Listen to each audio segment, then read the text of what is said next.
What is up, everybody? Ben here from the Wombo Combo Show. It's day 10 of the 32 and 32. Today, I'm going to be taking a look at the Houston Texans.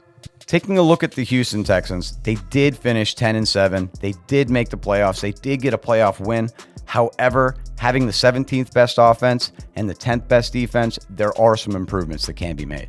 First thing we're going to take a look at is their cap. They do not have a lot of cap space, guys, and we're going to have to restructure a lot of things. Looking at their cap space, yes, they have $4.7 million, but they can only use $1.8 million of that. They have $19 million in dead cap space, guys. $19 million. That's crushing them. How can we fix this, guys? We're going to take a look at some restructures. We're going to restructure a bunch of players across the team, and we're also going to cut a player as well. The player who's getting cut, that's Nico Collins. If the Texans want to cut Nico Collins, after June 1st, they'll receive $9 million that they can use then. I think it's a great idea. Nico is older. It's time to maybe cut losses on that. Looking at restructures, there's a lot of players who can be restructured on the Houston Texans. Nico Collins is a good example of that. Danielle Hunter, Laremy Tunsil, Titus Howard. Those are all guys who could have a restructure in their contract. We could bring money back into the team. I think it's a great thing for them to take a look at this. They're going to need to add different positions in free agency. They can't just rely on the draft. Now, for free agents they have that I think are going to walk, we've got Stefon Diggs. I know everybody thinks that maybe they bring Stefon back after readjusting his contract to a one-year deal. I do not think that Stefon Diggs is coming back to the Houston Texans. Also, Robert Woods, he's out. I know he's been great for the Texans over the past couple years. He's been reliable when they've had injuries. I think his time is over. They also have older players like Jerry Hughes. Yes, he was good in his time, but I think his time is over. Also, Fatsuki, hard to pronounce his name, I know.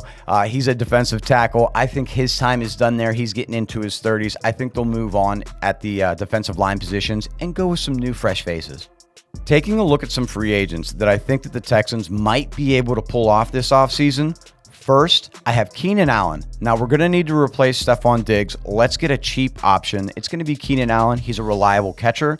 I think that's a great addition for this team. Second guy I want to take a look at, this is a bigger name. That's Javon Holland. He's from the Miami Dolphins. He's been there for years. He is an upcoming free agent unless the Miami Dolphins somehow are able to franchise tag him or get him on a deal. If he leaves, I think the Texans are going to go after Javon Holland. Taking a look at the Texans draft, they've got 4 picks here. Let's see what I think they might be able to pull off in this draft. In the first round, I have the Texans taking a Texas A&M linebacker / edge player in Nick Scruton. I think he's great. I think he fills in well with Danielle Hunter on the opposite side. I think it'll be great for the pass rush to have Will Anderson, Scruton, and Danielle Hunter. It would be an attack that'd be extremely hard to stop. In the second round, I have them replacing Nico Collins. Now, they're going to go with a guy that you might not have heard of.